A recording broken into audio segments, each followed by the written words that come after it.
देखिए, आज हम कक्षा 12 की फिजिक्स शुरू करने जा रहे हैं, जिसमें तुम्हारा पहला चैप्टर है वैद्युत क्षेत्र। आपने ऐसे पहले फिजिक्स पढ़ी होगी 9th में, 10th में, फर्स्ट ईयर में। उन फिजिक्स में सब में तुमने वैद्युत के बारे में हल्का फुल्का पढ़ा होगा। तुम्हें ये पता होगा वैद्युत क्या होती है, यानी आवेश प्रवाह की तरह वैद्युत होती है, ऐसे हल्का हल्का पढ़ा होगा। लेकिन इस चैप्टर में तुम्हें हर चीज़ काफ़ी विस्तृत तरीके से पढ़ने के लिए मिलेगी। वैद्युत क्षेत्र में तुम्हारा पहला टॉपिक निकल के आता है घर्षण वैद्युत।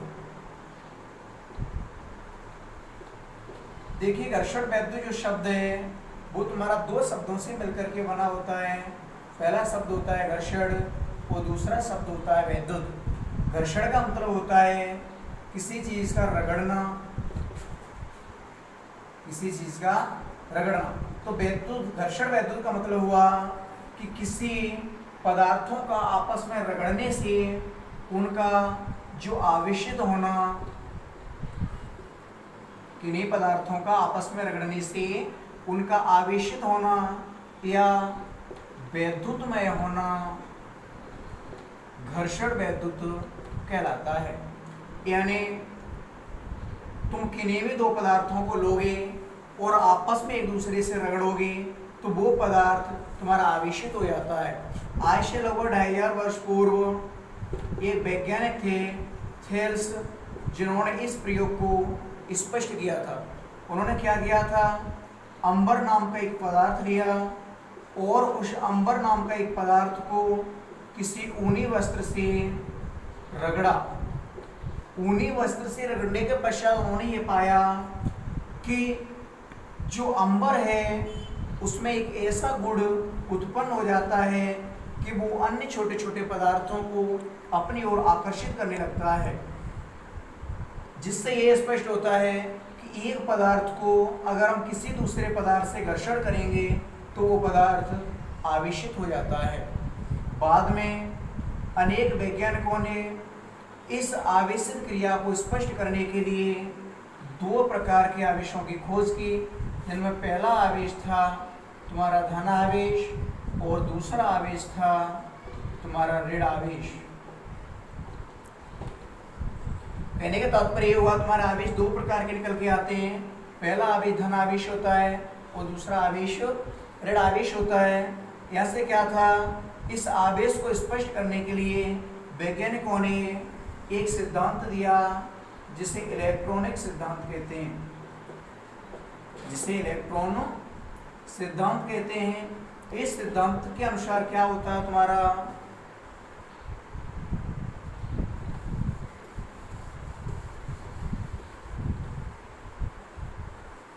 इस सिद्धांत में क्या था, तुमने छोटी क्लासों में पढ़ा होगा कि इस संसार में उपस्थित कोई भी जो द्रव्य होता है वो अन्य छोटे छोटे कणों से मिलकर के बना होता है। यानी कोई भी द्रव्य हो किससे मिलकर के बनता है, वो कणों से मिलकर के बनता है। संसार का प्रत्येक कण अन्य छोटे छोटे कणों से मिलकर के बनता है, जिन्हें अणु कहते हैं। और प्रत्येक अणु अपने से अन्य छोटे कणों से मिलकर के बनता है, जिन्हें परमाणु कहते हैं। और परमाणु में तुम्हारे 3 मूल कण होते हैं। पहला तुम्हारा इलेक्ट्रॉन होता है, दूसरा प्रोटॉन होता है और तीसरा तुम्हारा न्यूट्रॉन होता है।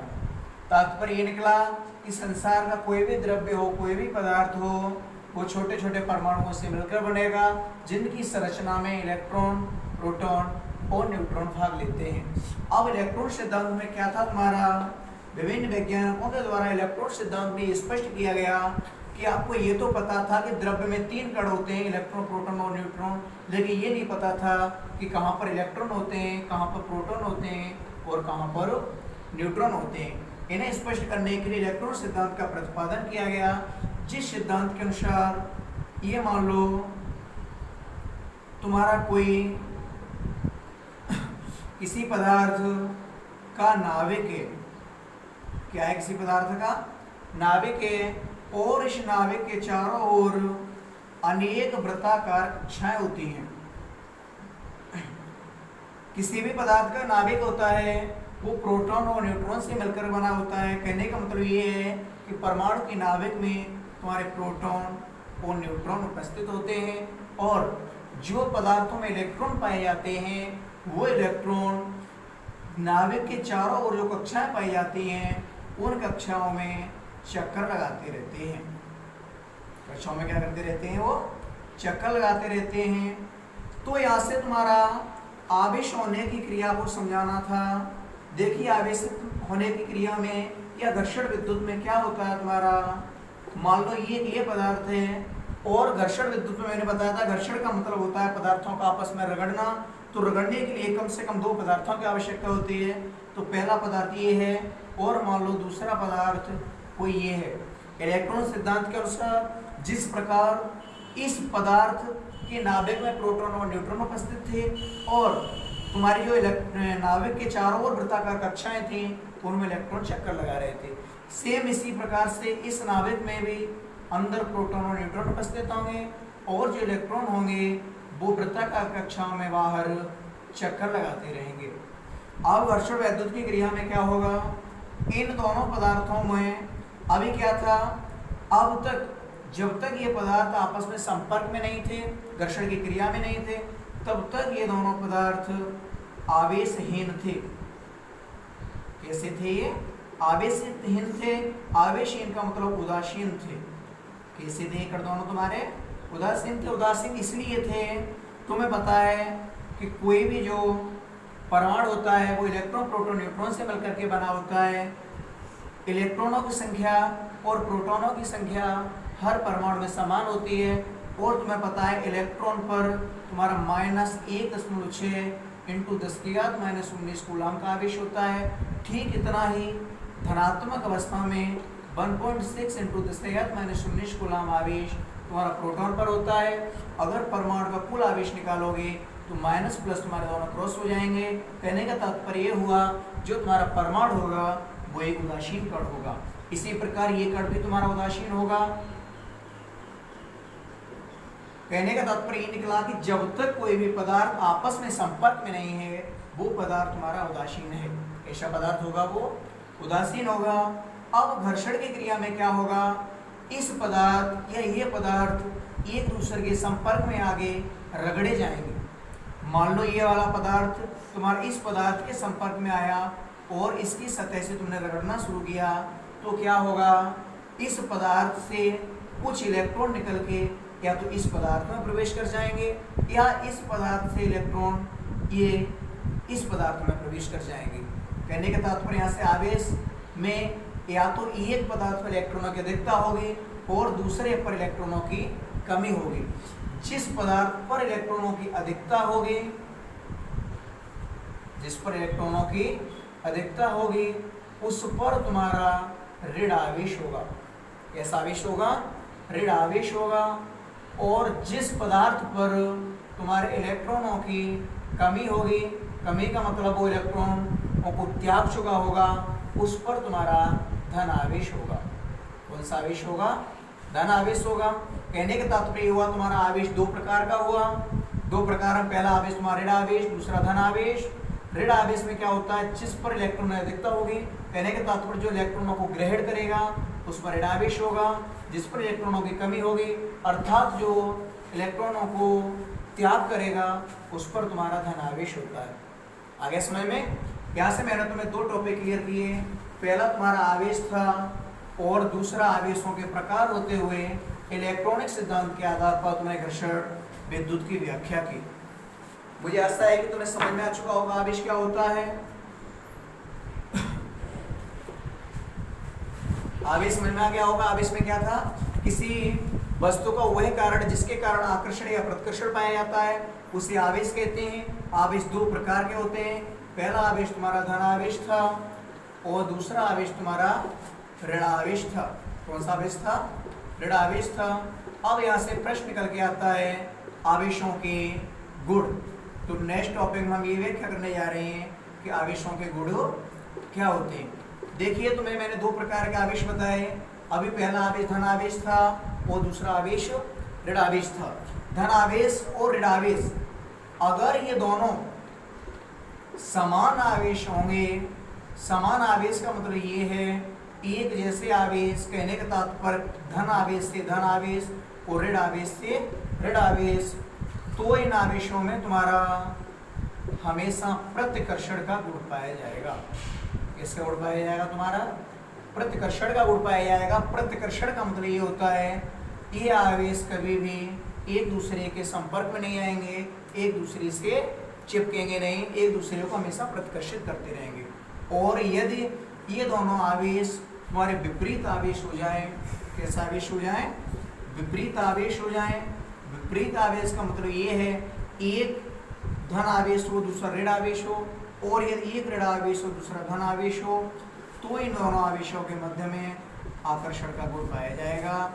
आकर्षण का मतलब ये है ये दोनों आवेश एक दूसरे के संपर्क में आ सकते हैं, एक दूसरे से आकर्षित होंगे। ये तुम्हारा आकर्षण और प्रतिकर्षण हुआ। अब आगे क्या हुआ? आवेश की क्रिया को अधिक स्पष्ट करने के लिए एक वैज्ञानिक हुए जिनका नाम था कूलॉम। क्या नाम था उनका? कूलॉम। कूलॉम ने क्या किया? इस आवेश की क्रिया को स्पष्ट करने के लिए एक नियम प्रस्तुत किया। आवेश को स्पष्ट करने के लिए कूलॉम ने क्या किया था? कूलॉम ने एक नियम दिया जिसे कूलॉम का नियम कहते हैं। इस नियम में उन्होंने क्या किया था? तुम्हारे कूलॉम ने दो आवेश लिए। मान लो यहाँ पर तुम्हारा एक आवेश Q1 है और उससे किसी दूरी पर मान लो R दूरी पर कोई दूसरा आवेश लिया जिसका मान Q2 है। दूसरे का मान कितना है तुम्हारा? Q2 है।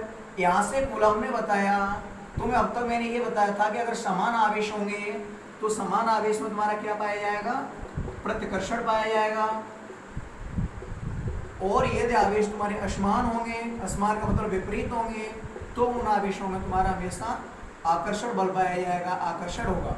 तो यहाँ से कूलॉम ने इसी क्रिया को स्पष्ट करने के लिए बताया कि आखिर ये प्रतिकर्षण या आकर्षण होगा तो कितनी मात्रा में होगा। इसे स्पष्ट करने के लिए कूलॉम ने दो आवेश लिए, माना पहला Q1 है दूसरा Q2 है, जिनके बीच की दूरी R मानी। अब यहाँ से कूलॉम ने बताया कि दोनों आवेशों के मध्य लगने वाला चाहे वो आकर्षण बल हो चाहे वो प्रतिकर्षण बल हो, वो हमेशा आवेशों के गुणनफल के अनुक्रमानुपाती होता है।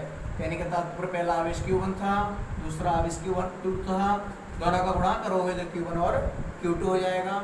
कहने का मतलब ये है F है जो बल है वो दोनों आवेशों के गुणनफल के अनुक्रमानुपाती था। इसे समीकरण फर्स्ट मान दो। और सेकंड में क्या करोगे? जो बीच की दूरी है कूलॉम ने बताया उस बीच की दूरी के वर्ग के व्युत्क्रमानुपाती होता है। वर्ग करने के लिए आकर स्क्वायर कर दोगे, ये समीकरण तुम्हारा 2 हो गया। इस क्रिया को स्पष्ट करने के लिए अब तुम क्या करोगे?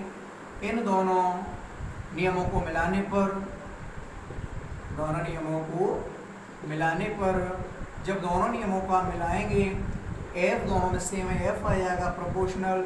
ऊपर Q1 Q2 दिया हुआ है यानी Q1 Q2 बट्टे में तुम्हारा R² दिया है। यहाँ से प्रोपोर्शनल हटाओगे, कोई भी नियतांक लगाओगे तो F बराबर मालूम नियतांक तुम्हारा K आ गया, तो K Q1 Q2 बट्टे R², जहाँ K क्या है तुम्हारा नियतांक है, जहाँ K एक नियतांक है। इस K का मान प्रयोगों के आधार पर ज्ञात किया गया, जो तुम्हारा 9 × 10⁹ न्यूटन मीटर स्क्वायर प्रति किलोग्राम स्क्वायर होता है। यदि तुम्हें पता था यहाँ से K एक नियतांक था और K का मान 9 × 10⁹ था, तो तुम यहाँ से K की जगह पर 9 × 10⁹ रख सकते हो। तो K की जगह पर इस वैल्यू को लगाने पर तुम्हें प्राप्त होगा यहाँ से F बराबर K की जगह पर ये वैल्यू पूरी लगा दोगे 9 × 10⁹, ऊपर Q1 Q2 अपॉन R² है, कैसे आ जाएगा Q1 Q2 अपॉन R²। अगर और इसे विस्तार रूप में देखोगे तो 9 × 10⁹ ये जो संख्यात्मक मान है इसका एक नियतांक मान होता है जिसे 1/4πε0 कहते हैं। क्या कहते हैं इसे? 1/4πε0 कहते हैं, जो संख्यात्मक रूप से 9 × 10⁹ के बराबर होता है। अगर आप चाहेंगे तो 9 × 10⁹ की जगह पर 1/4πε0 रिप्लेस कर सकते हैं। यहाँ से समीकरण बन जाएगा तुम्हारा F बराबर 1/4πε0 4 पाई एप्सिलॉन 0 Q1 Q2 बट्टे R स्क्वायर। ये नियतांक रूप में कूलम्ब का नियम का फॉर्मूला है। F तुम्हारा बल था, तुमने छोटी क्लासों में खूब पढ़ा होगा, बल का मात्रक तुम्हारा न्यूटन होता है, तो पीछे N से प्रदर्शित तो कर दिया जाएगा। ये तुम्हारा हुआ कक्षा 12 की फिजिक्स का फर्स्ट चैप्टर विद्युत क्षेत्र का एक सामान्य भाषा में छोटा सा इंट्रोडक्शन। अगर आप इसी तरह और भी आगे की वीडियोस पाना चाहते हैं तो चैनल को सब्सक्राइब कीजिए, लाइक कीजिए, जिससे हमें एक मोटिवेशन मिलता रहे और हम रेगुलर आपको वीडियो प्रदान करते रहें। धन्यवाद, थैंक यू।